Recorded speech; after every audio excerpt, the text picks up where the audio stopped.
नमो लोये सौहरिहन्ताणम् नमो लोये सौहृदानम् नमो लोये सौभागिर्यानम् नमो लोये सौज्यायानम् नमो लोये सौत्रिकावती सावनम् ओंकारमिन्दु संयुक्त नित्यम् जायन्ति योगिनः कामदम् औषधम् च ओंकाराय नमो नमः मङ्गलम् भगवान् मङ्गलम् गौतमो मंगलम कुंकुंडारी विजेन्द्रमोसु मंगलम नमः समरिसाराय स्वानुभूत्या चकास्ते स्वभावाय भवाय सर्वा विभाव नियुद्ध निराधार।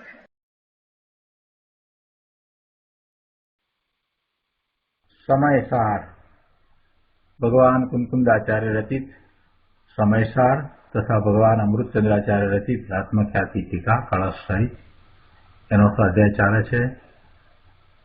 एमां परिशिष्टमां कलश 253 स्वाध्याय આપણે શરૂ કર્યો છે। કલશ 253 માં એ વાત આવી કે એકાંતવાદી જે એકાંતે વસ્તુના સ્વરૂપને સ્વીકારે છે એવા એકાંતવાદી આત્માને સર્વદ્રવ્યમય માનીને પરદ્રવ્યમય માનીને આત્મામાં જે પરદ્રવ્ય અપેક્ષાએ નાસ્તિત્વ છે એટલે કે આત્મા પરદ્રવ્યથી નથી એવું જે નાસ્તિત્વ પડ્યું છે એવા નાસ્તિત્વનો લોપ કરે છે। આત્મામાં જે પરદ્રવ્ય અપેક્ષાએ નાસ્તિત્વ એટલે આત્મા પરદ્રવ્યથી નથી એમ નાસ્તિત્વ જે પડ્યું છે એનો લોપ કરે છે। એટલે આત્માને બીજા પરદ્રવ્યમય માને છે। પરદ્રવ્યથી આત્માનું અસ્તિત્વ નથી છતાં આત્માનું અસ્તિત્વ પરદ્રવ્યો જેમ કે શરીર મન વાણી એના દ્વારા માને છે। એવા એ એકાંતવાદી એમ કરી અને પોતાનો નાશ કરે છે। જ્યારે સ્યાદવાદી તો સર્વ પર પદાર્થોમાં એ પરદ્રવ્ય અપેક્ષાએ નાસ્તિત્વ છે એટલે કે આત્મા પરદ્રવ્યથી નથી પરદ્રવ્યથી એની નાસ્તિ છે એમ માનીને ભલે એને પરદ્રવ્ય પોતાના જ્ઞાનમાં જણાય છતાંય પોતાને તે રૂપ માનતો નથી અને સ્વદ્રવ્યમાં જ રમે છે। તો આ કલશ 253 એનો અર્થ ભાવાર્થ અને પૂજ્ય ગુરુદેવ કાજી સ્વામીએ આ કળશ ઉપર આપેલ પ્રવચનમાંથી કેટલાક અંશો કર્યા છે। હવે શેષ અંશો આજે લઈએ। પ્રવચન રત્નાકર ભાગ 10મો પાન નંબર 423 ઉપર છેલ્લો પેરેગ્રાફ આપણે કર્યો છે એ ફરીથી કરીએ અને પછી આગળ વધારે સ્વાધ્યાય કરીએ। તો છેલ્લા પેરેગ્રાફમાં ગુરુદેવે એ વાત સમજાવી કે દેવગુરુ શાસ્ત્ર સાચું જ્ઞાન થવામાં નિમિત્ત હોય છતાં પણ એ નિમિત્તથી કઈ આત્મામાં સાચું જ્ઞાન થઈ જાય છે એમ નથી। નિમિત્ત હો પણ નિમિત્ત ઉપાદાનમાં કાંઈ જ કરતું નથી। નિમિત્ત કાર્ય થવામાં અનુકૂળ છે છતાં નૈમિતિક ભાવને એટલે કે અનુરૂપને તે કરે છે એમ નથી। નૈમિતિક છે એ પરિણામ છે અને એવા પરિણામ થવામાં પેલું બીજું અન્ય દ્રવ્ય એ વખતે અનુકૂળ નિમિત્ત છે પણ એને કારણે આ નૈમિતિક થાય છે એને કારણે આવા પરિણામ થાય છે એમ નથી। જે પરિણામ થાય છે એ તો પરિણામી દ્રવ્ય રૂપે જ રહે છે। પરિણામી દ્રવ્યથી આ પરિણામ કઈ જુદા નથી અનેરા નથી।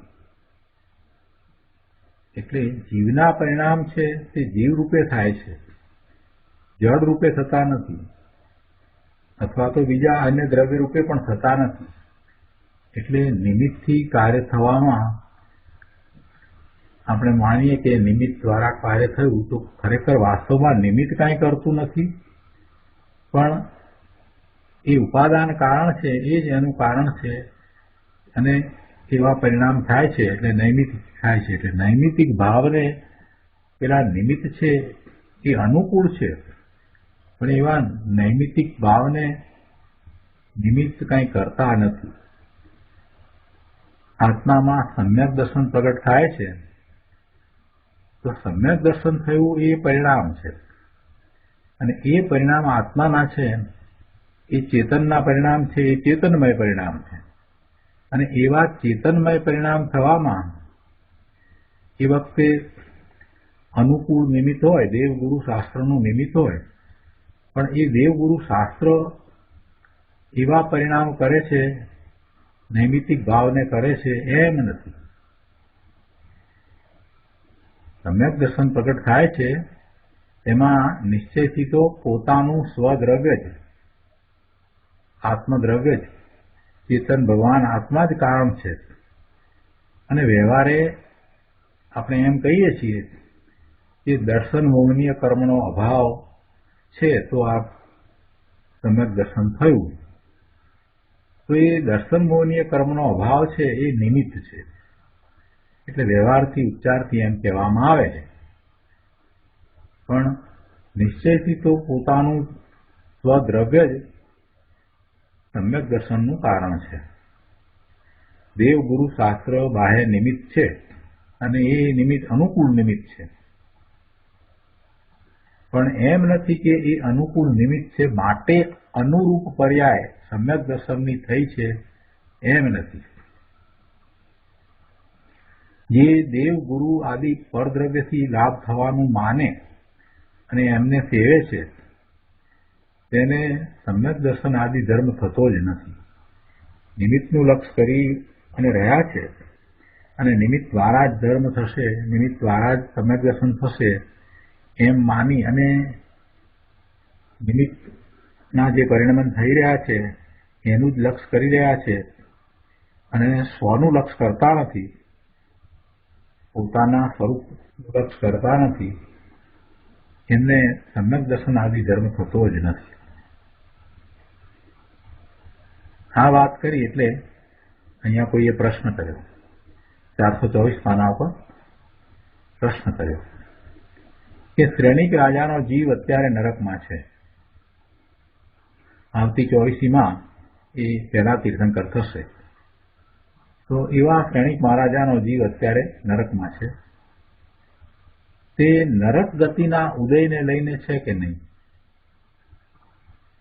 એમને એવું કર્મ બાંધ્યું, નરક ગતિનું કર્મ બાંધ્યું, તો એ કર્મના ઉદયને લીધે એ નરકમાં છે ને. શ્રેણિક મહારાજાનો જીવ નરકમાં છે એનું કારણ શું છે? તો કે એમને નરકનું આયુષ્ય બાંધ્યું, એવી ગતિનું આયુષ્ય બાંધ્યું, અને એનો હવે ઉદય છે, તો એ એમનો જીવ ત્યાં નરકમાં છે. તો કર્મને કારણે જે નરકમાં છે ને, એમ અર્થ થયો ને. પોતે જેવું આયુષ્ય બાંધ્યું છે એવું આયુષ્ય એ કર્મના ઉદયને કારણે ભોગવી રહ્યા છે. તો એ કર્મના ઉદયને કારણે છે કે નહીં? નરક ગતિના ઉદયને લઈને છે કે નહીં? આવો પ્રશ્ન કર્યો. કેમ કે ગુરુદેવે કહ્યું કે ભાઈ કર્મના ઉદયને કારણે કાંઈ થાય છે એમ નહીં, એ કર્મના ઉપશમને કારણે કાંઈ થાય છે, કે કર્મના ક્ષય કે ક્ષયોપશમને કારણે કાંઈ થાય છે એમ નથી. જીવને સમ્યક દર્શન થાય છે તેમાં દર્શન મોહનીયનો ઉપશમ થયો, એનો અભાવ થયો, એટલે એ દર્શન મોહનીયના અભાવને કારણે જીવને સમ્યક દર્શન થયું એમ નથી. કેમ કે એ તો નિમિત્ત કારણ છે. દર્શન મોહનીયનો અભાવ એ તો નિમિત્ત કારણ છે. આવી વાત કરી એટલે કર્મના ઉદય ને નિમિત્ત કારણ કહ્યું અને એ કાંઈ કરતું નથી એમ કહ્યું, એટલે આવો પ્રશ્ન કર્યો. શું પ્રશ્ન કર્યો? કે શ્રેણિક મહારાજાનો જીવ અત્યારે નરકમાં છે, તો એમને નરક ગતિનું આયુષ્ય બાંધ્યું અને એવો કર્મનો ઉદય અત્યારે વર્તે છે, એટલે એ નરકમાં છે ને. ગુરુદેવે એનો જવાબ આપ્યો કે નરક ગતિના ઉદયને લઈને શ્રેણિક રાજા નરકમાં ગયા છે, એમ કહેવું તે નિમિત્ત પરક વ્યવહારનું કથન છે. વ્યવહારથી એમ કહેવાય. નરક ગતિના ઉદયના નિમિત્તે ત્યાં છે એમ કહેવાય એટલે વ્યવહારના એનું કથન છે. વાસ્તવમાં એમ નથી. નિશ્ચયથી તો પોતે પોતાના પરિણામની યોગ્યતાથી જ નરકમાં રહેલા છે. નિશ્ચયથી તો પોતે પોતાના પરિણામની યોગ્યતાથી જ નરકમાં રહેલા છે.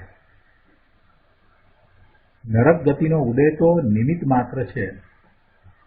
એ કર્મ નિમિત્ત છે, નથી એમ નહીં, પણ એનાથી નરકમાં ગયા છે એમ નથી. પોતાના પરિણામની યોગ્યતાથી જ નરકમાં રહેલા છે. નિમિત્ત છે તે અનુકૂળ છે, પણ તે અનુકૂળ નિમિત્ત અનુરૂપને એટલે નૈમિતિક પર્યાયને રચતું નથી. કોઈ પણ નિમિત્ત નૈમિતિક પર્યાયને રચતું નથી, કરતું નથી. આગળ ગુરુદેવ સમજાવે છે કે જુઓ, શાસ્ત્રમાં આવે છે કે જ્ઞાનાવરણીય કર્મ 6 પ્રકારે બંધાય છે. તે 6 પ્રકાર જે છે તે નવા કર્મ બંધાય એને અનુકૂળ છે. 6 પ્રકારે જ્ઞાનાવરણીય કર્મ બંધાય એટલે એ 6 પ્રકાર છે તે નવા જ્ઞાનાવરણીય કર્મ બંધાય તેને અનુકૂળ છે. અને કર્મ બંધાય એટલે એ તો નૈમિતિક થયું. એ નૈમિતિક કાર્ય છે, એને અનુરૂપ કહેવાય. અને પેલા જે નિમિત્ત છે એ ઉચિત નિમિત્ત છે, એ અનુકૂળ નિમિત્ત છે. તો આ જે નૈમિતિક કાર્ય જેને આપણે અનુરૂપ કહીએ છીએ, તો એ અનુરૂપ ને પેલું નિમિત્ત કરે છે એમ નથી. ત્યાં અનુકૂળ નિમિત્ત છે, ઉચિત નિમિત્ત છે, પણ તે નિમિત્ત નૈમિતિકને રચતું નથી, અનુરૂપને રચતું નથી. 6 પ્રકારથી જ્ઞાનાવરણીય કર્મ બંધાય છે એમ નથી. એટલે કે એ 6 પ્રકાર દ્વારા કઈ જ્ઞાનાવરણીય કર્મ બંધાય છે એમ નથી. એ તો 6 પ્રકાર જે કહ્યા એ તો નિમિત્ત છે. એવા જ્ઞાનાવરણીય કર્મ બંધાવવામાં એ તો નિમિત્ત કારણ છે. પરંતુ અજ્ઞાની જ્યાં હોય ત્યાં સર્વત્ર પરથી જ કાર્ય થવાનું અને પરથી જ પોતાને લાભ થવાનું માને છે. બધી જગ્યાએ બીજા દ્વારા અન્ય દ્રવ્યમાં કાર્ય થાય એવું જ અજ્ઞાની માને છે. નિમિત્તનું જ એને લક્ષ્ય, નિમિત્ત હોય તો કામ થાય. આ ખોટી માન્યતા બહુ ઘર કરી ગઈ છે અને એને દૂર કર્યા વિના સાચું તત્વ નહીં સમજાય. અહીંયા કહે છે કે ખરેખર પરથી જ પોતાને લાભ થવાનું આ અજ્ઞાની જીવ માને છે. એટલે સર્વત્ર એને એમ જ લાગે છે કે આ નિમિત્તથી થાય છે, નિમિત્તથી થાય છે, પરથી જ કાર્ય થાય છે. પણ એ પર ઉચિત નિમિત્ત છે અને એ નિમિત્ત નૈમિતિકને કરતું નથી.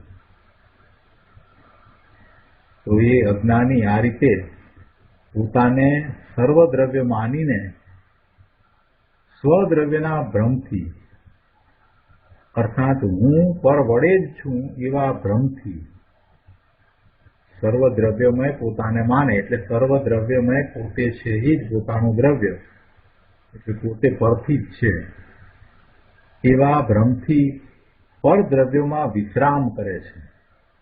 એટલે કે પરદ્રવ્યોમાં રાચી રહે છે.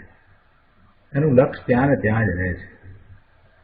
પણ પોતે અંદરમાં એ પરદ્રવ્યથી ભિન્ન છે, જ્ઞાન આનંદ સ્વરૂપ છે એમ એને લક્ષ્ય થતું નથી. ખરેખર તો સ્વદ્રવ્યની અપેક્ષા પરદ્રવ્ય અદ્રવ્ય છે, અર્થાત કાંઈ નથી. સ્વદ્રવ્યની અપેક્ષાએ પરદ્રવ્ય કાંઈ નથી, અદ્રવ્ય છે. પણ આ અજ્ઞાનીએ તો પરદ્રવ્યમાં સ્વદ્રવ્યનો ભ્રમ કરી પોતાને અદ્રવ્ય એટલે શૂન્ય કરી નાખ્યો છે. આ મોટો દોષ છે, અપરાધ છે. તે છે કે આ પરીક્ષણ પછી ક્ષમાપના દિન મનાવે છે ને, 10 દિવસ પૂરા થાય પછીથી. તો ખરેખર તો ક્ષમાપના એને પોતાના નિજ ભગવાન આત્મા પાસે લેવાની છે. બીજાની ક્ષમા માગે છે, પણ વાસ્તવમાં તો એને પોતાની ક્ષમાપના પોતાના ભગવાન આત્મા પાસે લેવાની છે. તે આ રીતે કે હે નાથ, મેં અનાદિથી આજ પર્યંત પરને પોતાના માન્યા, પરમાં મારું અસ્તિત્વ સ્થાપ્યું અને પોતાને પર રૂપ માન્યો. તો એ નાથ ક્ષમા કરો. હવે મને સમજાય છે કે મારું અસ્તિત્વ મારાથી જ છે, અન્યથી નથી. આમ પરદ્રવ્યથી ભિન્ન સ્વદ્રવ્યનો અસ્થિપણે નિશ્ચય કરવો, પરદ્રવ્યથી ભિન્ન સ્વદ્રવ્યનો અસ્થિપણે નિશ્ચય કરવો, એનું નામ ક્ષમાપના છે. અને એ જ વાત અહીંયા સમજાવી છે કે સ્યાદવાદીને તો બધું બરાબર સમજમાં આવે છે. એ તો બરાબર જાણે છે કે પોતાનું અસ્તિત્વ પોતાથી જ છે. પરદ્રવ્ય પોતાના જ્ઞાનમાં જણાય છતાંય પરદ્રવ્યથી પોતાનું અસ્તિત્વ નથી.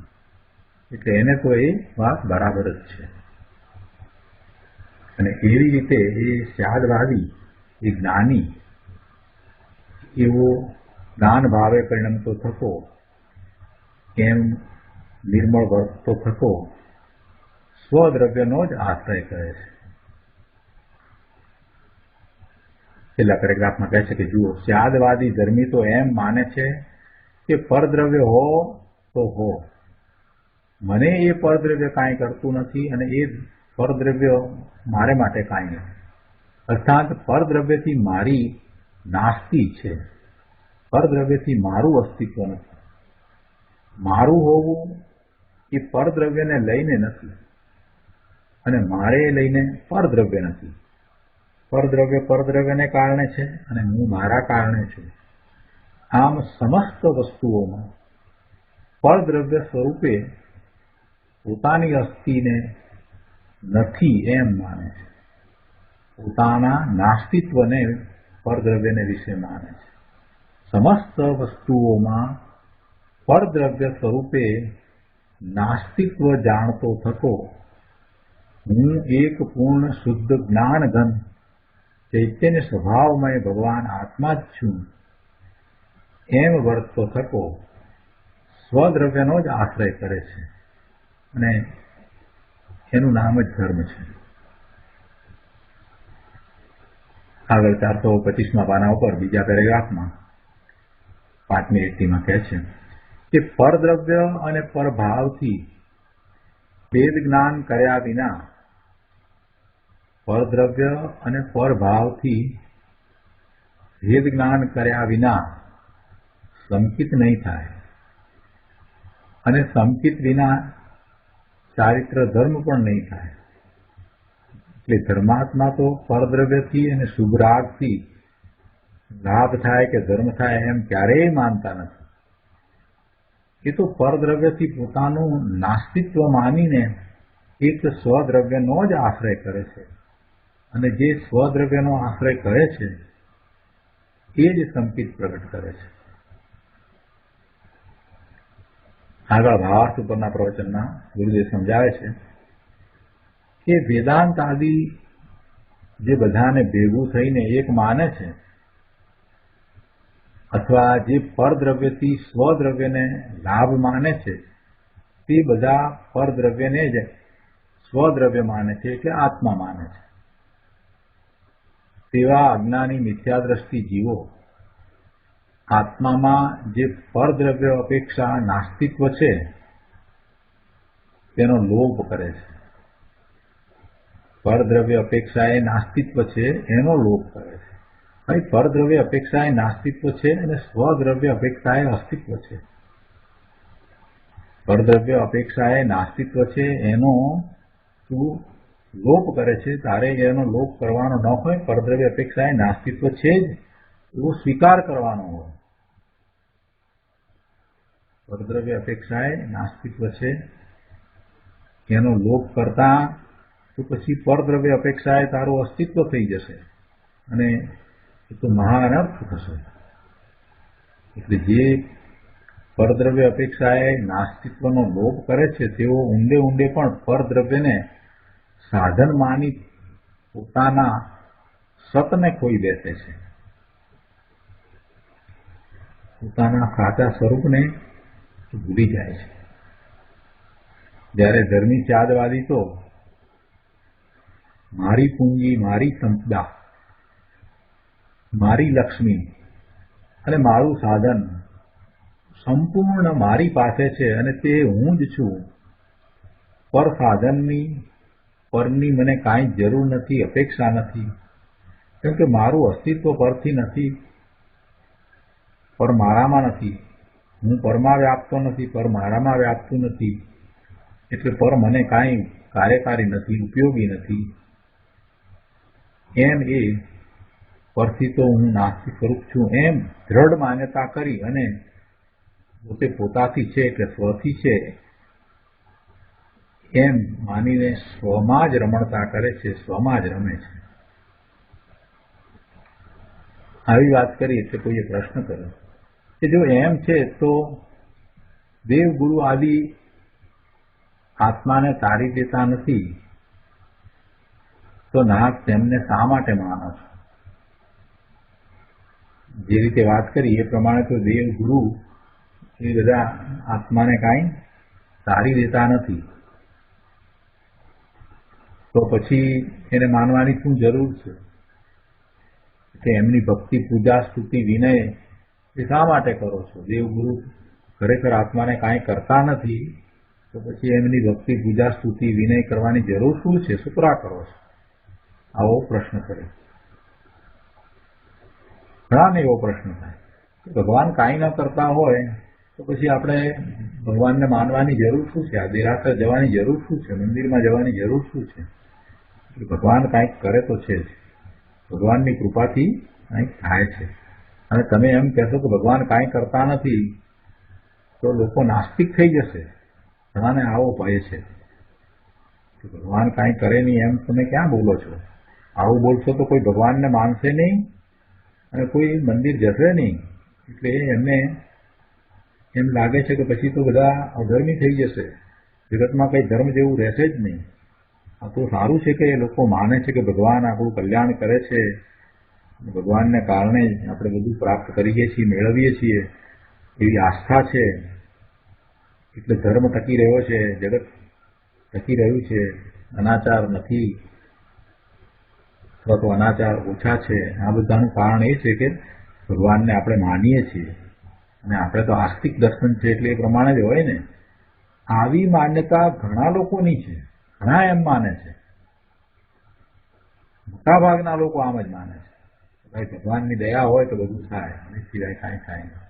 અને આપણે અહીંયા જો જૈન દર્શનમાં એમ ઉડાડી દઈએ કે દેવ, ગુરુ, શાસ્ત્ર એ કાંઈ કરતા જ નથી તો પછી મંદિર જવાનું પ્રયોજન રહેશે નહીં, શાસ્ત્ર વાંચવાનું પણ પ્રયોજન રહેશે નહીં, અને ગુરુને નમસ્કાર કરવાનું, ગુરુની વાણી સાંભળવાનું પણ કાંઈ પ્રયોજન રહેશે જ નહીં. તો બધું નકામું છે, નિષ્ફળ છે એમ થયું. તો પછી કોઈ સદાચાર સેવશે જ નહીં. આવું થઈ જશે, અધર્મ ફેલાશે, જગત આખામાં અધર્મ ફેલાશે. ઘણાને આમ લાગે છે કે ભગવાન તો આપણને તારે છે. તમે એમ કહો છો કે ભગવાન આપણને તારતા નથી, ભગવાન આપણો ઉદ્ધાર કરતા નથી, ભગવાન આપણું કલ્યાણ કરતા નથી. તમે આવી વાત કરો છો તો પછી શા માટે તમે આ ભક્તિ પૂજા કરો છો, આ મંદિર બંધાવો છો, બધું શા માટે કરો છો? આ ઉપદેશ આપો છો તમે પણ, એ બધાની પણ શું જરૂર છે? આવો પ્રશ્ન કર્યો. ગુરુદેવ કહે છે કે ભાઈ એ તારી દેશે એમ તો કોણ માને? એટલે કે આ દેવ અને ગુરુ એ આપણને તારે એમ કોણ માને? એ અજ્ઞાની માને. જે અજ્ઞાનીને પોતાને પુરુષાર્થ કરવો નથી, એ એમ માને. જે અજ્ઞાની પોતાના સ્વરૂપને સમજ્યો નથી એ એમ માને. જે અજ્ઞાનીને પોતાના સામર્થ્યનો ખ્યાલ નથી એ એમ માને. પોતે ભગવાન આત્મા સિદ્ધ સમાન છે અને પોતે અનંત સામર્થ્ય સહિત છે એ વાતને સમજ્યો નથી, એ વાત એને જાણી નથી, એ એવું માને કે કોઈકની કૃપા થાય તો કંઈક મારું ઠેકાણું પડે, એટલે ભગવાન મને તારી દે કે ગુરુ છે એ મને તારી દે. વાસ્તવમાં તો એ એમ કરીને પ્રમાદ સેવી રહ્યો છે. એ એમ કરી અને પોતે જાતે જ પોતાના ભ્રમણનું કારણ બને છે, સંસાર ભ્રમણનું કારણ બની રહ્યો છે. કોઈક તારી દે, કોઈક મને તારી દે, કોઈકના આશીર્વાદથી હું તરી જાઉં, આવી પ્રમાદરૂપ માન્યતામાં મિથ્યાત્વને કારણે ભવના ભ્રમણ કરી રહ્યો છે. એવી માન્યતા એ અજ્ઞાની છે, એવી માન્યતા એ અજ્ઞાનની છે કે કોઈક એને તારી દે. જ્ઞાનીને તો કાંઈ એમ નથી. જ્ઞાની તો પોતે પુરુષાર્થ સહિત છે. જ્ઞાની તો પોતે પોતાના સ્વરૂપને અનુભવ સહિત જાણે છે, પોતાના સામર્થ્યને એ જાણે છે. એટલે એવા જ્ઞાનીને તો પરમ વિતરાગતા, પરમ શુદ્ધતા જ ઈષ્ટ છે. પરમ વિતરાગતા છે એ જ ઈષ્ટ છે. પોતાનું સ્વરૂપ જ એવું છે કે એ પોતે વિતરાગ સ્વરૂપ છે, પોતે સર્વજ્ઞ સ્વરૂપ છે, પોતે જ્ઞાન સ્વરૂપ છે, પોતે સુખ સ્વરૂપ છે, પોતે આનંદ સ્વરૂપ છે, પોતે શાંતિ સ્વરૂપ છે, પોતે નિર્મળતા સ્વરૂપ છે, પોતે પૂર્ણ સ્વરૂપ છે. એટલે પરમ શુદ્ધ સ્વરૂપ છે અને એ પોતાનું છે. અને એવા પરમ શુદ્ધ સ્વરૂપને, અનંત ગુણના નિર્મળ પરિણમને અનુભવવા માટે પરની જરૂર નથી, પરની અપેક્ષા નથી. વિતરાગતા તો અંદરમાં પડી છે, પણ એનું લક્ષ કરે તો એને સમજાય ને. વિતરાગતા છે તો અંદરમાં પડી છે. જ્ઞાનીને તો પરમ વિતરાગતા, પરમ શુદ્ધતા જ ઈષ્ટ છે. એને કોઈ બીજા ઈષ્ટ નથી. હા, આપણે ઈષ્ટદેવ કહીએ છીએ ને, તો એ તો બધું વ્યવહારથી કહેવાય. એ તો નિમિત્તનું કથન છે કે જીનેશ્વર ભગવાન ઈષ્ટદેવ છે. વાત સાચી છે. જીનેશ્વર ભગવાન પોતે સર્વજ્ઞ થયા છે, અને પોતે સર્વજ્ઞ થયા છે તો એ પોતે પોતાના સ્વરૂપને વિશે રહ્યા છે. એ કંઈ પરના કાર્યો કરે છે એમ નથી, અને એ પરના કાર્યો કરી શકતાય નથી. જીનેશ્વર ભગવાન પરના કાર્યો કરી શકતા નથી એ વાત જીનેશ્વર ભગવાને તો બહુ પહેલા વિચારી લીધી હતી અને એને સ્વીકારી લીધી હતી. એટલે તો સમ્યક દર્શન પહેલા પ્રગટ કર્યું ને ત્યાર પછીથી ચારિત્રનો પુરુષાર્થ કરી અને એમને કેવળ જ્ઞાન પ્રગટ કર્યું અને સિદ્ધ થયા. એવા એ પરમેશ્વર જીનેશ્વર ભગવાન પોતે પોતાના સ્વરૂપને વિશે બિરાજે છે અને એ પરનું કાંઈ કરતા નથી. હવે આવી વાત છે અને આ જ્ઞાન એવા જીનેશ્વર ભગવાનની વાણીમાંથી આવ્યું છે, તીર્થંકરની વાણીમાંથી આવ્યું છે, ઓમકાર ધ્વનિમાંથી આવ્યું છે. એનો આપણે સ્વીકાર ન કરીએ અને પછી ગમે તેવી મતિ કલ્પનાએ આપણે શાસ્ત્રના અર્થ કરીએ, એટલે પછી સમ્યક દર્શન ક્યાંથી થાય? રાઈટ? તીર્થંકર ભગવાન, કેવળી ભગવાન, સિદ્ધ ભગવાનને આપણે માનીએ, એમના તરફ આપણને વિનય હોય, અહોભાવ હોય, એવું હોય.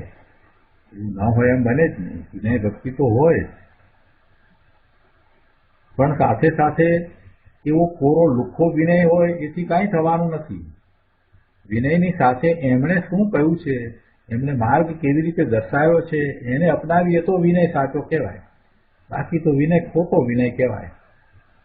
બાકી વિનય વિનય કહેવાય નહીં. ખરેખર આપણે એમને માનતા હોઈએ, આપણને સાચા અર્થમાં એમના પ્રત્યે અહોભાવ આવ્યો હોય તો એમની વાતને આપણે સ્વીકારવી પડે ને, એ પ્રમાણે પુરુષાર્થ કરવો પડે. અન્યથા કાંઈ એ વિનય થતો જ નથી. અહીંયા એ વાત ગુરુદેવે સમજાવી છે કે ભાઈ અમે શું કહીએ છીએ તું જરાક સમજ કે એમના દ્વારા થતું નથી. એમ કહેવા પાછળનો આશય એ છે કે તારું સામર્થ્ય તને સમજાવવું છે અને તને તારા સામર્થ્ય દ્વારા તું પુરુષાર્થ કરી અને તારા એવા શુદ્ધ સ્વરૂપને પ્રાપ્ત કરી શકે છે, એ વાત અમારે તને જણાવવી છે. અને એવો જેને ધર્મ થયો છે એવા સાધક તો સાચા અર્થમાં પ્રભુ પ્રત્યે ભક્તિભાવ સહિત જ હોય છે. એમને પ્રભુ પ્રત્યેની ભક્તિ, વિનય બધું હોય જ છે. ગુરુદેવ આપણને સમજાવે છે કે જ્ઞાનીને તો પરમ વિતરાગતા, પરમ શુદ્ધતા જ ઇષ્ટ છે. પણ શું થાય? જ્યાં સુધી પૂર્ણ વિતરાગતા થઈ નથી, કાંઈક અસ્થિરતા છે, પૂર્ણ વિતરાગતા થઈ નથી અને હજી કાંઈક અસ્થિરતા છે, ત્યાં સુધી ધર્મીને દેવ ગુરુ શાસ્ત્ર પ્રતિ વિનય ભક્તિ આદિનો સુભાવ આવે છે. એવો ભાવ આવ્યા વિના રહેતો નથી. છતાંય સિદ્ધાંત પ્રમાણે તો વાત એમ જ છે કે એવા દેવ ગુરુ શાસ્ત્ર કાંઈ જીવને સમ્યક દર્શન કે કેવળ જ્ઞાન કરાવી દેતા નથી. જીવ પોતે પોતાના સામર્થ્યથી સમ્યક દર્શન પ્રગટ કરે છે અને કેવળ જ્ઞાન પ્રગટ કરે છે. અને એવું થાય છે ત્યારે પેલા નિમિત્ત હોય છે,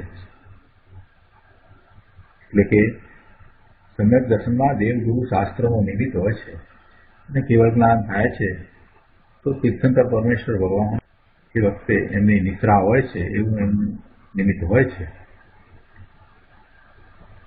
ધર્માત્માને એથી એમના પ્રત્યે જ્યાં સુધી પૂર્ણ દશા થઈ નથી ત્યાં સુધી એવો અહોભાવ આવે છે, એવો ધર્મ અનુરાગ હોય છે. છતાં પણ તે વડે ધર્મ થાય એમ એ માનતા નથી. જો એમ માનીને બેસી રહેતો તો પછી પોતાનો પુરુષાર્થ ઉપડશે જ નહીં. અને એમ માનીને બેસી રહેશે તો પછી ભગવાનની આજ્ઞા, તીર્થંકર ભગવાનની આજ્ઞાને એમણે ઉથાપી કહેવાશે. તીર્થંકર ભગવાનની આજ્ઞા તો એમ છે કે ભાઈ તું સમર્થ છો, તું સિદ્ધ સમાન છો અને તું પુરુષાર્થ કર તો મારી જેમ તું પણ પૂર્ણ સ્વરૂપને પ્રાપ્ત કરી શકીશ. હવે આવી આજ્ઞા છે એને આપણે ઉથાપીએ અને એમ કહીએ કે ના પ્રભુ મારું કાર્ય તમે કરો, હું તો આ બેઠો, મારાથી બીજું કાંઈ થાય નહીં. આ કેવી વાત? પોતે પુરુષાર્થ કરે ત્યારે એમ પોતાને વાસ્તવમાં પ્રભુનું મહત્વ સમજાય. પ્રભુએ શું કહ્યું, પ્રભુએ કેવો ઉપદેશ આપ્યો, કઈ રીતે પોતાના સ્વરૂપને પ્રભુએ પ્રાપ્ત કર્યું એમને પુરુષાર્થ સમજાય. અને પુરુષાર્થની દિશા પણ પ્રભુએ જે સમજાવી છે એ સમજાય. પણ પોતે પુરુષાર્થ તરફ વળે તો એ બધું ખ્યાલમાં આવે ને કે કેવી રીતે છે. એટલે જે પુરુષાર્થ કરે છે, જે સાધક છે, એને બધું બરાબર સમજાઈ જાય છે કે પ્રભુનો પુરુષાર્થ કેવો છે, પ્રભુએ કેવો અપૂર્વ પુરુષાર્થ કર્યો હશે, પ્રભુની એકાગ્રતા કેવી રીતે થઈ હશે, કેવું થયું હશે, બધું એને સમજાઈ જાય છે. અને સમજાઈ જાય છે એટલે પ્રભુ પ્રત્યે અહોભાવ આવે છે, ભક્તિનો ભાવ આવે છે, સહજ રીતે પ્રભુ તરફ મસ્તક ઝૂકી જાય છે. પણ એમ નથી કે સિદ્ધાંતમાં એ એમ માને કે એમના દ્વારા ધર્મ થાય છે, એમ નથી. વિનયના વાક્યો એવા બોલે કે પ્રભુ આપે જ મને ધર્મ કમાડ્યો, આપે જ મને આત્મા આપ્યો, આ બધું વિનય સહિત બોલે છે. એમાં જ એવો નૈમિતિક સંબંધ છે કે એને એવો ભાવ આવે, પ્રભુ પ્રત્યે એવો ભાવ આવે અને એની વાણીમાં એવું બધું આવે. પણ એથી કરીને એમ નથી, સિદ્ધાંત પ્રમાણે એ એમ માનતો નથી. આવી વાત છે. તો આ રીતે આપણે પરદ્રવ્ય અપેક્ષાથી નાસ્તિત્વ એટલે અસતપણું એનો ભંગ પૂરો કર્યો છે. પરદ્રવ્યથી નાસ્તિ, પરદ્રવ્યથી પોતાનું સ્વરૂપ નથી, પરદ્રવ્યથી અસતપણું છે, એ ભંગ આપણે પૂરો કર્યો. હવે એના પછી 7મો ભંગ કળશ રૂપે અહીંયા કહેવામાં આવ્યો છે. અમૃતચંદ્રાચાર્ય ભગવાને કળશ 254 કર્યો છે, તે આપણે લઈએ. ભિન્ન ક્ષેત્ર નિષન્ન બોધ્ય નિયત વ્યાપાર નિષ્ઠ સદા સિદ્ધત્યેવ બહિ પતન્ન પશ્યન ઉમાસમ પશુ સ્વક્ષેત્ર અસ્તિત્વયા નિરુદ્ધરસ ત્યાદવાદ વેદી પુનઃ તિષ્ઠત્યાત્મા નિખા બોધ્ય નિયત વ્યાપાર શક્તિ ભવન. કળશ 254ના અર્થમાં કહે છે કે પશુ અર્થાંત સર્વથા એકાંતવાદી અજ્ઞાની ભિન્ન ક્ષેત્રમાં રહેલા જ્ઞેય પદાર્થોમાં જે જ્ઞેય જ્ઞાયક સંબંધરૂપ નિશ્ચિત વેપાર તેમાં પ્રવર્તતો થકો. પશુ ભિન્ન ક્ષેત્ર નિષન્ન બોધ્ય નિયત વ્યાપાર નિષ્ઠ.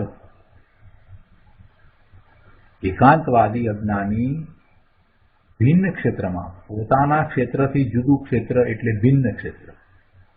પોતાનું ક્ષેત્ર અને એ સિવાય બીજું જે કોઈ ક્ષેત્ર છે એ બધું એનાથી ભિન્ન છે, જુદું ક્ષેત્ર છે. એટલે આવો એકાંતવાદી પોતાથી ભિન્ન ક્ષેત્રમાં રહેલા જ્ઞેય પદાર્થોમાં જે જ્ઞેય જ્ઞાયક સંબંધરૂપ નિશ્ચિત વેપાર તેમાં પ્રવર્તતો થતો. એટલે કે જ્ઞેય જ્ઞાયક સંબંધરૂપ નિશ્ચિત વેપાર એટલે કે જ્ઞેયોને જાણે છે. એ જ્ઞેય છે ને પોતે જ્ઞાયક છે, એટલે એને વાસ્તવમાં તો એ જાણે છે એવો એ પરજ્ઞેયોને જાણતો થતો. કયા જ્ઞેયો? કે જે જ્ઞેયો બીજા ક્ષેત્રમાં રહ્યા છે, પોતાના સ્વક્ષેત્રમાં નથી, એ જ્ઞેયોને પોતે જ્ઞાનમાં જાણે છે. ત્યારે આત્માને સમસ્તપણે બહાર પરક્ષેત્રમાં પડતો દેખીને સ્વક્ષેત્રથી આત્માનું અસ્તિત્વ નહીં માનીને સદા નાશ પામે છે. પુનાસમ અભિત વહી પતનંત પશ્યન સદા સિદ્ધતી એવ. એકાંતવાદી અજ્ઞાની પોતાનું સ્વક્ષેત્ર, એનાથી બીજું અન્ય ક્ષેત્ર તે ભિન્ન ક્ષેત્ર, એ ભિન્ન ક્ષેત્રમાં રહેલા જ્ઞેય પદાર્થો, એ જ્ઞેય પદાર્થોને એ જાણે છે. એટલે એ જ્ઞેય છે ને પોતે એને જાણવાવાળો જ્ઞાયક છે. એમ જ્યારે એ પ્રવર્તે છે ત્યારે એ આત્માને સમસ્તપણે બહાર પરક્ષેત્રમાં પડતો દેખીને સ્વક્ષેત્રથી આત્માનું અસ્તિત્વ નહીં માનીને સદા નાશ પામે છે. પરને જુએ છે એટલે એમ માને છે કે પોતે એ રૂપે છે. પરક્ષેત્રમાં રહેલા જ્ઞેયોને જોઈને એ પરક્ષેત્ર વિશે પોતાપણું સ્થાપે છે. પોતાનું સ્વક્ષેત્ર છે એને માનતો નથી. એ પરક્ષેત્રને પોતાનું ક્ષેત્ર માને છે, કેમ કે એ પરક્ષેત્ર ને એ જાણે છે. વાસ્તવમાં તો એ પરક્ષેત્ર સાથે એને જ્ઞેય જ્ઞાયક સંબંધ છે, પણ એ પરક્ષેત્રમાં માત્ર જ્ઞેય જ્ઞાયક સંબંધ જાણવાને બદલે, માનવાને બદલે એ પરક્ષેત્રમાં પોતાનું અસ્તિત્વ માને છે. એટલે સ્વક્ષેત્રને તો માન્યું નહીં, અને એમ એ પોતાનો સ્વનો નાશ કરે છે. અને સ્યાદવાદનો જાણનાર તો શું કહે છે કે સ્યાદવાદ વેદી પુનઃ સ્વક્ષેત્ર અસ્થિતયા નિરુદ્ધ રવશ. સ્યાદવાદનો જાણનાર તો સ્વક્ષેત્રથી અસ્થિપણાને લીધે જેનો વેગ રોકાયેલો છે એવો થયો થકો, અર્થાત સ્વક્ષેત્રમાં વર્તતો થકો. સ્વક્ષેત્રથી અસ્થિપણાને લીધે જેનો વેગ રોકાયેલો છે, એટલે પોતે સ્વક્ષેત્રથી બહાર જતો નથી, સ્વક્ષેત્રમાં પોતાનું અસ્તિત્વ માને છે, એટલે એ ત્યાં જ રોકાઈ ગયો છે.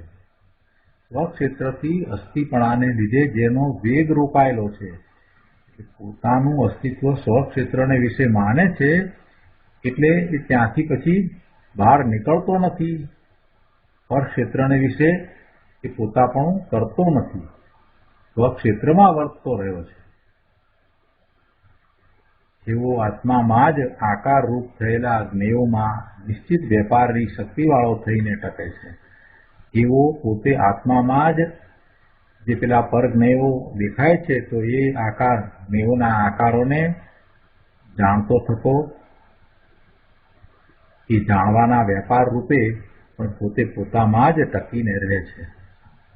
એટલે કહે છે કે અર્થાત સ્વક્ષેત્રમાં વર્તો થકો આત્મામાં જ આકાર રૂપ થયેલા જ્ઞેયોમાં નિશ્ચિત વેપારની શક્તિવાળો થઈને ટકે છે, જીવે છે, નષ્ટ થતો નથી. આત્મનિખાત બોધ્ય નિયત વ્યાપાર શક્તિ ભવન તિષ્ઠતી.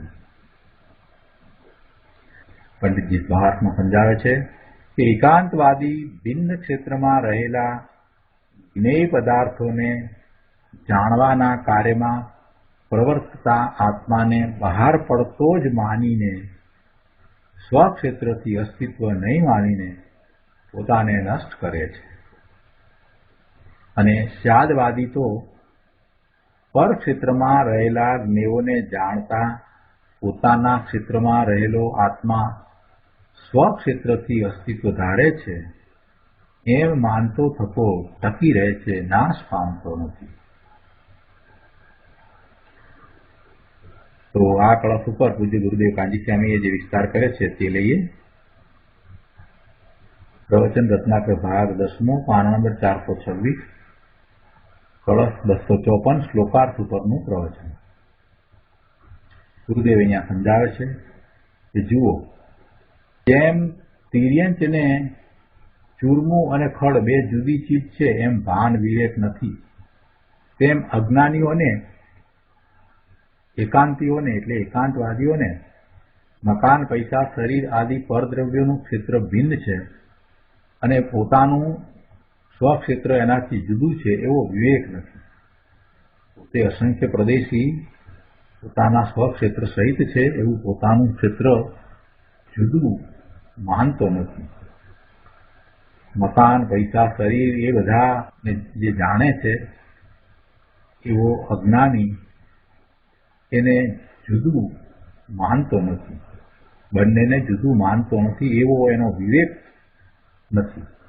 વિવેક તો એ જ છે કે જે જેમ છે તેમ વસ્તુના સ્વરૂપને માને. ઇષ્ટ અનિષ્ટનો જેને વિવેક હોય કે આ બરાબર છે, આ બરાબર નથી, સાચા ખોટાનો જેને વિવેક હોય એ વિવેકી છે. ધર્મ પ્રમાણે તો વિવેકની વ્યાખ્યા એવી થાય છે.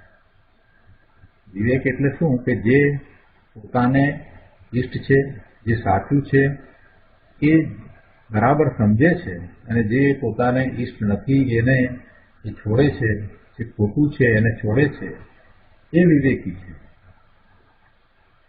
એટલે અહીંયા પોતાનું સ્વક્ષેત્ર શું છે અને આ બીજા બધા જે શરીર આદિ છે એનું ક્ષેત્ર શું છે એને જે જાણતો નથી એ વિવેક શૂન્ય છે, એ વિવેક વિનાનો છે. અને એ વિવેક વિનાનો છે તે પશુ છે, પશુ જેવો છે. એ મિથ્યાત્વના ખિલ્લે બંધાય છે અને તેથી તે પશુ છે.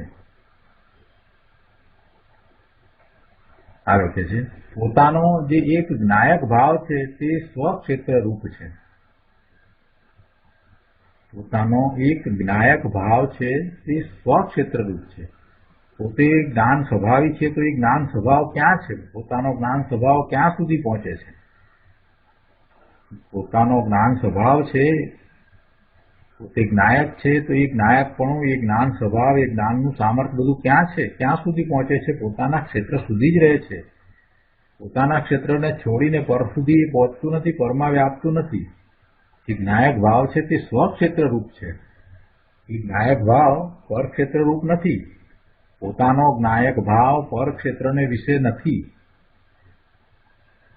પરજ્ઞેયો બધા પરક્ષેત્ર રૂપ છે. પરજ્ઞેયો છે એ બધા પરક્ષેત્ર રૂપ છે અને પોતે પોતે જ્ઞાયક એ પોતાના સ્વક્ષેત્ર રૂપ છે.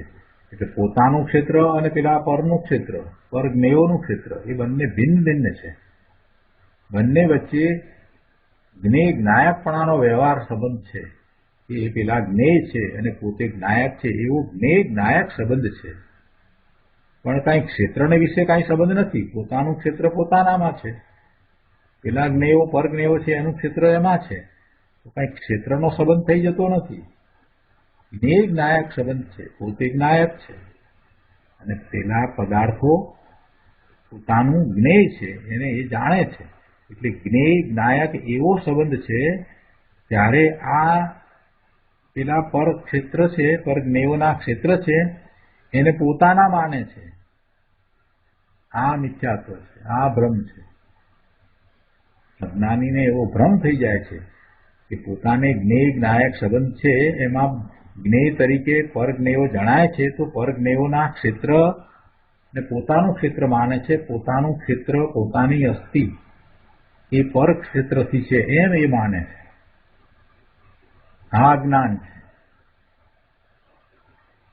જ્ઞાન તો કરે, જ્ઞેય માત્રને જાણે કે પોતે પરજ્ઞેયોનું જ્ઞાન કરે અને એથી પરજ્ઞેયો સાથે એને જ્ઞેય જ્ઞાયકપણાનો વ્યવહાર સંબંધ હોય, પણ કાંઈ એ જ્ઞાયક પેલા જ્ઞેય પદાર્થ રૂપે થઈ જાય, એના ક્ષેત્રને પોતાનું માનીને એ ક્ષેત્રરૂપ થઈ જાય અને જ્ઞેયો જ્ઞાયક રૂપ થઈ જાય, એવી વસ્તુસ્થિતિ નથી.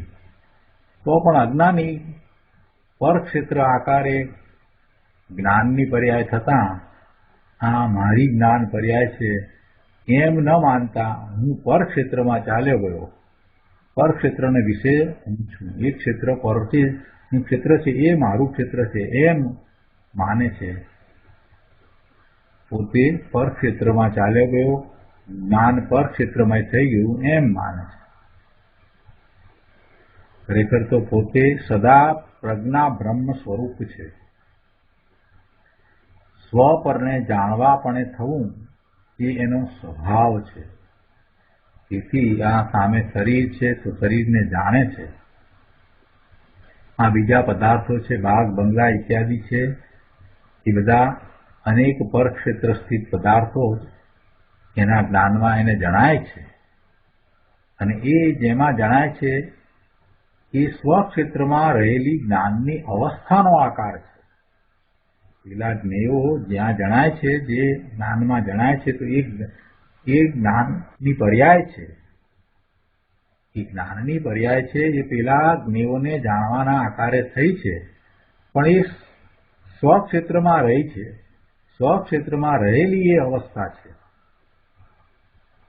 પરજ્ઞેયોને જાણવા જાય ત્યારે પણ પોતાની એ પરક્ષેત્રોને જાણવા રૂપ અવસ્થા થઈ. એ જ્ઞાનની પર્યાય એ પોતાના સ્વક્ષેત્રમાં રહી છે. એ જ્ઞાનની પર્યાય પેલા પરક્ષેત્રને વિશે નથી રહી. એ કઈ પરક્ષેત્રનો આકાર નથી, એ પોતાનો જ આકાર છે, પોતાનો જ્ઞાન સ્વભાવ છે, પોતાના જ્ઞાનનું સામર્થ્ય છે અને એ પોતાના જ્ઞાનનો આકાર છે. એમ એ જ્ઞાનની પર્યાય થઈ છે અને પોતાના સ્વક્ષેત્રમાં રહેલી છે. છતાં અજ્ઞાની પરક્ષેત્રનું જ્ઞાન થતાં હું બહાર પરક્ષેત્રમાં વયો એમ માનતો થકો પોતાનો નાશ કરે છે.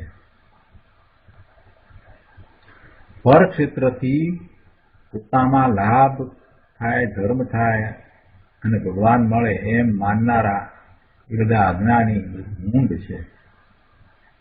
બીજું ક્ષેત્ર આ તીર્થ કરવા જાય ને ત્યાં ક્ષેત્ર જુદું છે, તો એ પરક્ષેત્રથી પોતાને જ્ઞાન થાય, લાભ થાય એવું અજ્ઞાની માને છે.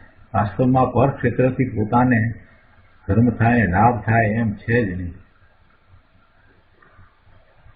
આગળ કહે છે 427 પાનાના ઉપર કે પરક્ષેત્રથી પોતામાં લાભ ધર્મ થાય અને ભગવાન મળે એમ માનનારા બધા મૂંઢ છે, મિથ્યા દ્રષ્ટિ છે. શું અંતરંગમાં સ્વક્ષેત્રમાં પવિત્રતા પ્રગટે છે એ પરક્ષેત્રથી પ્રગટે છે? પોતાની અંદર પવિત્રતા પ્રગટે છે, પોતાના ક્ષેત્રને વિશે અંતરંગમાં પવિત્રતા પ્રગટે છે, તો એ કઈ પરક્ષેત્રથી પ્રગટે છે? એમ છે જ નહીં. એ ઘરમાં રહે કે તીર્થમાં જાય, તીર્થને કારણે એનામાં પવિત્રતા પ્રગટતી નથી. પવિત્રતા પોતાના કારણે પ્રગટે છે. પોતાના સ્વક્ષેત્રને વિશે જે પવિત્રતા પ્રગટી એ પોતાથી પ્રગટે છે, એ પરક્ષેત્રથી નહીં. એટલે એ ઘરમાં રહે કે તીર્થ ક્ષેત્રે જાય, પાલિતાણા જાય કે સનત શિખર જાય, પણ એથી કાંઈ પોતાને પવિત્રતા પ્રગટે છે એમ નથી. પરક્ષેત્રથી લાભ થવો, ધર્મ થવો એવું માનનારને કોઈ ખરેખર વાસ્તવમાં લાભ થતો નથી, પરંતુ એ મિથ્યાત્વને કારણે કર્મનો બંધ પડે છે. આ વાત કરી એટલે પછી કોઈએ પ્રશ્ન કર્યો કે તો પછી આ ધર્માત્મા પણ, સાધક પણ તીર્થક્ષેત્રમાં વંદન કરવા જાય છે ને, એની વંદનાએ જાય છે ને, તીર્થયાત્રા કરે છે ને, સાધક પણ કરે છે ને, ધર્માત્મા પણ કરે છે ને, મુનિઓ પણ જાય છે ને. તો ગુરુદેવ એનો ઉત્તર આપે છે, ત્યાં જાય છે એ તો એવો એમને શુભભાવ આવે છે, એવો શુભભાવ આવે છે એટલે જાય છે. એ વખતે હજી પૂર્ણ દશા નથી, સાધક દશા છે, એટલે એ અસ્થિરતાનો શુભભાવ છે, એવો રાગ છે, એ ધર્મ રાગ છે. ધર્મ અનુરાગને કારણે એ ત્યાં જાય છે, પણ એનાથી પોતાને ધર્મ થાય છે, પોતાને પવિત્રતાની વૃદ્ધિ થાય છે, પોતાને શુદ્ધિની વૃદ્ધિ થાય છે, એમ તે માનતા નથી. એવું એ જ્ઞાની પુરુષો માનતા નથી.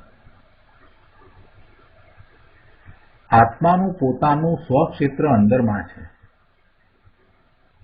આત્માનું પોતાનું સ્વક્ષેત્ર અંદરમાં છે.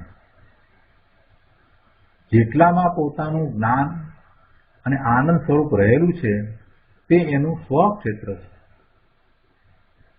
અને ત્યાં જ એનું હોવાપણું છે. એના સ્વક્ષેત્રમાં જ એના ગુણો ધર્મો રહેલા છે. અનંત ગુણ છે તો એ દરેક ગુણ આત્માના ક્ષેત્રમાં છે. અને આત્માનું ક્ષેત્રનું પરિમાણ માપીને કહીએ તો આપણે એમ કહેવાય કે અસંખ્ય પ્રદેશી આત્માનું ક્ષેત્ર. પણ અસંખ્ય પ્રદેશી આત્માનું ક્ષેત્ર પણ એ એવડું જ છે, એ જ ક્ષેત્ર છે. અને એ ક્ષેત્ર બીજા અન્ય પરદ્રવ્યના ક્ષેત્રથી જુદું ભિન્ન છે. અને એ જે ક્ષેત્ર છે તે ક્ષેત્રમાં જ એના ગુણો ધર્મો રહેલા છે. આ જ્ઞાયક સ્વભાવ, આનંદ સ્વભાવ, સુખ સ્વભાવ, શાંતિનો સ્વભાવ, આ બધું જે છે તે એના ગુણોને કારણે છે. અને એ ગુણો પોતાના ક્ષેત્રમાં રહ્યા છે. એટલે એ ગુણોનું પરિણમન થાય છે પોતાના સ્વક્ષેત્રમાં રહીને થાય છે. સમજવાનું આ છે. સ્વક્ષેત્ર દ્વારા શું સમજવાનું છે કે પોતાનું સુખ અને શાંતિરૂપ થવું એ પોતાના ક્ષેત્રને વિશે છે, પરક્ષેત્રને વિશે નથી. કેમ કે પોતાનામાં જે રહેલો ગુણ છે, સુખ અને શાંતિના જે ગુણ છે, એ પોતાના સ્વક્ષેત્રમાં પરિણમી રહ્યા છે. સ્વક્ષેત્રની બહાર પરિણમતા નથી. સ્વક્ષેત્રમાં રહીને એ ગુણોનું પરિણમન, નિર્મળ પરિણમન થાય છે.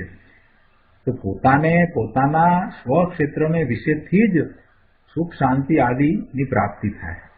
પરક્ષેત્રને વિશેથી સુખ આનંદ શાંતિની પ્રાપ્તિ કદીએ થાય નહીં. આ સમજવાનું છે. એના સ્વક્ષેત્રમાં જ એના ગુણો ધર્મો રહેલા છે. પરક્ષેત્રમાં એના કોઈ ગુણો કે પર્યાયો છે જ નહીં. આ શરીર, મન, વાણી, ઇન્દ્રિય, ભાગ, બંગલા, સમોસરણ કે તીર્થ ક્ષેત્ર ઇત્યાદિ પરક્ષેત્રમાં એના એટલે આત્માના કોઈ ગુણ કે પર્યાયો નથી. આત્માના ગુણોનું પરિણમન થાય ને એની પર્યાયો એ બીજા પરક્ષેત્રને વિશે છે એવું તો નથી.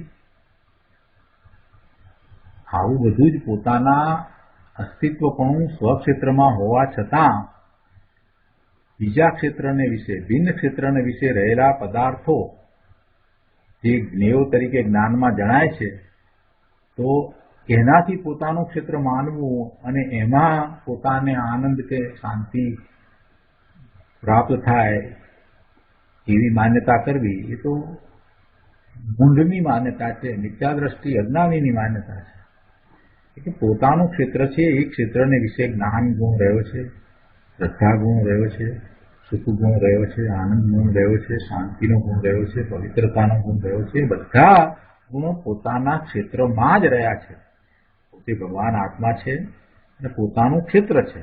અને એ ક્ષેત્રનું માપ કહ્યું કે ભાઈ અસંખ્ય પ્રદેશ પ્રમાણ માપ છે.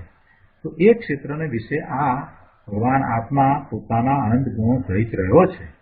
તો એ અનંત ગુણોનું નિર્મળ પરિણમન ભવન થવું એ પોતાના ક્ષેત્રમાં જ થાય. અને પોતાના ક્ષેત્રમાં થતા એવા નિર્મળ પરિણમનનો પોતાને અનુભવ થાય. પણ કાંઈ પરજ્ઞેયો છે એના ક્ષેત્રમાં પોતાને જ્ઞાન આનંદ શાંતિનો અનુભવ થાય એવું બને જ નહીં. છતાંય આ મિથ્યાદ્રષ્ટિ એમ માનીને રહ્યો છે કે એ પરક્ષેત્રથી મને લાભ થાય છે, પરક્ષેત્ર દ્વારા એટલે પરજ્ઞેયો દ્વારા મને આનંદ થાય, સુખ થાય, શાંતિ થાય. ક્યાંથી થાય? પોતે ત્યાં છે જ નહીં, પોતે પેલામાં વ્યાપતો નથી. અને ત્યાં વ્યાપતો નથી તો પછી પેલા પરદ્રવ્યના ગુણોના પરિણમન એને ક્યાંથી અનુભવમાં આવે? એ અનુભવાય જ નહીં. પોતાના સ્વક્ષેત્રમાં રહીને પોતે પોતાને અનુભવે છે. જ્ઞાન ગુણ છે તો એ જ્ઞાન ગુણની પર્યાય છે એ પોતાના ક્ષેત્રને વિશે છે. ભલે એ જાણે પરને જાણે પણ એ પર્યાય એક સમયની છે, છતાં પણ એ પર જ્ઞેય રૂપ થતી નથી. આવી વાત છે. આગળ 427 પાના પર સ્યાદવાદના જાણનારની હવે વાત કરે છે. આ તો અજ્ઞાનીની માન્યતા કહી, પણ જે સ્યાદવાદનો જાણનાર છે એ શું માને છે? એ સ્વક્ષેત્રથી અસ્થિપણાને લીધે પોતાના ક્ષેત્રને વિશે જ રોકાયેલો રહ્યો છે. છેલ્લા પેરેગ્રાફમાં ગુરુદેવ સમજાવે છે કે સાચો ધર્મ પામ્યો છે કોણ? સ્યાદવાદનો જાણનાર. સાચો ધર્મ પામ્યો છે તે સ્યાદવાદી તો એમ જાણે છે કે પરક્ષેત્રનું જાણપણું, પરક્ષેત્રને જાણવું, એવું પરક્ષેત્રનું જાણપણું મારી પર્યાયમાં થતું હોવા છતાં, મારા જ્ઞાનની પર્યાયમાં એ જાણવામાં આવે છે છતાં હું પરમાં જતો નથી, એટલે પરક્ષેત્રને વિશે જતો નથી. હું તો મારામાં જ રહેલો છું. જ્યાં મારો સચ્ચિદાનંદ પ્રભુ બિરાજે છે ત્યાં હું મારામાં જ છું. આવું માનતો ધર્મી, જેનો વેગ પરક્ષેત્રમાં જતો અટકી ગયો છે, તેથી સ્વક્ષેત્રમાં જ રહેતો થતો આનંદના પાકને પ્રગટ અનુભવે છે. આગળ 423 પાના પર કહે છે કે ધર્મી આત્મામાં જ આકાર રૂપ થયેલા જ્ઞેયોમાં નિશ્ચિત વેપારની શક્તિવાળો થઈને ટકે છે, જીવે છે. એટલે શું? કે પોતાના સ્વક્ષેત્રમાં જ ઉત્પન્ન થયેલી જ્ઞાન પર્યાયમાં પરક્ષેત્રનું જ્ઞાન થવા છતાં હું જ મારા જ્ઞાનમાં છું, મારા જ્ઞાનમાં પરક્ષેત્રનો પ્રવેશ નથી, એમ પોતામાં પરક્ષેત્રને જાણવારૂપ વિશેષતા થઈ તેના વ્યાપારની શક્તિવાળો થઈને પોતે જીવે છે, નષ્ટ થતો નથી. એટલે કે પરક્ષેત્રને જાણવા છતાં પર્યાય પરરૂપે થઈ નથી, પરની નથી. પર જ્ઞેય એમાં જણાય છે, અને પર જ્ઞેય અને પર જ્ઞેયના ક્ષેત્રને જાણવા છતાં એ જ્ઞાનની પર્યાય એ પરરૂપે થઈ નથી અને પર ક્ષેત્રરૂપ નથી, પણ સ્વક્ષેત્ર રૂપે જ છે. મારા સ્વક્ષેત્રમાં ઉત્પન્ન થયેલી મારી એ જ્ઞાનની પર્યાય છે. તે નિજ શક્તિના વ્યાપાર રૂપ છે, કે તેના પર જ્ઞેયના વ્યાપાર રૂપ નથી. આમ નિજ શક્તિના વ્યાપારમાં, નિજ શક્તિરૂપ પરિણમનમાં રહીને ધર્મી પોતાના જીવનને ટકાવી રાખે છે. ભાવાર્થ ઉપરના પ્રવચનમાં ગુરુદેવ કહે છે કે પોતામાં જે પરજ્ઞેયનું જ્ઞાન થાય તે પરને લઈને છે એમ માનનાર અજ્ઞાની પોતાને પરક્ષેત્ર રૂપ જ કરે છે. તે સ્વક્ષેત્રનો નાશ કલ્પીને પોતાનો નાશ કરે છે. અને સ્યાદવાદી તો પરક્ષેત્રમાં રહેલા જ્ઞેયોને જાણતા પોતાના ક્ષેત્રમાં રહેલો આત્મા સ્વક્ષેત્રથી અસ્તિત્વ ધારે છે એમ માનતો થકો ટકી રહે છે, નાશ પામતો નથી. પરક્ષેત્રનું જ્ઞાન સ્વક્ષેત્રમાં થવા છતાં આત્મા પોતાના જ ક્ષેત્રમાં રહેતો પરક્ષેત્ર રૂપે પોતે થયો જ નથી એમ જાણતો સ્યાદવાદી ધર્મી ટકી રહે છે, નાશ પામતો નથી. પરક્ષેત્રને જાણવા છતાં પોતે તો સદાય સ્વક્ષેત્રના અસ્તિત્વમય જ છે એમ સ્વક્ષેત્ર સ્થિત નિજ સ્વરૂપને જાણતો અનુભવતો ધર્મી જીવિત રહે છે. તો આ પ્રમાણે સ્વક્ષેત્રથી અસ્તિત્વનો ભંગ કયો, સ્વક્ષેત્રથી પોતાનું અસ્તિત્વ છે એ ભંગની વાત કરી. તો આ રીતે આ 7મો ભંગ પૂરો થયો. કળશ 254 અહીંયા પૂરું થાય છે. આજનો સ્વાધ્યાય અહીં સુધી રાખીએ છીએ. હવે સુખધામ બોલીએ. સુખધામ અનંત સુસંત ચરી દિન રાત રહે તદ જ્ઞાન મહી પ્રકાંતિ અનંત સુધામય છે પ્રણમુ પદ